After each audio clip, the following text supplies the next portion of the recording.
আমলকির আচার এইভাবে বানালে 100 বছর পর্যন্ত রেখে খাওয়া যাবে। আর মাত্র কয়েকটি টিপস ফলো করলে একদম পারফেক্ট আমলকির আচার বাড়িতেই বানিয়ে নিতে পারবে। দাদি নানিদের আচার এত কেন সুস্বাদু হয় সেটাও তোমাদের সঙ্গে শেয়ার করব। তো এই আমলকির আচার বানানোর জন্য এখানে 500 গ্রাম আমলকি নিয়েছি। আর আমলকিগুলো একদম ফ্রেশ দেখে নেওয়ার চেষ্টা করবে। আর এই আচারের মধ্যে কিছু কাঁচা লঙ্কাও অ্যাড করব, তার জন্য এখানে 100 গ্রাম ফ্রেশ দেখে কাঁচা লঙ্কা নিয়েছি। লঙ্কাটা একটু ঝাল দেখেই নেবে।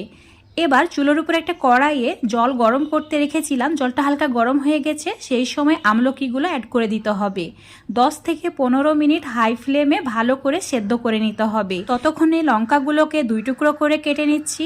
আর লঙ্কাগুলো আগেই ভালো করে ধুয়ে পরিষ্কার করে নেবে, তারপর জলটাকে ঝরিয়ে নেবে। একদম জল থাকলে কিন্তু হবে না। এখন তোমাদের 15 মিনিট পর দেখাচ্ছি। দেখতেই পাচ্ছ আমলকিগুলো ফেটে গেছে, মানে একদম পারফেক্ট ভাবে সেদ্ধ হয়েছে।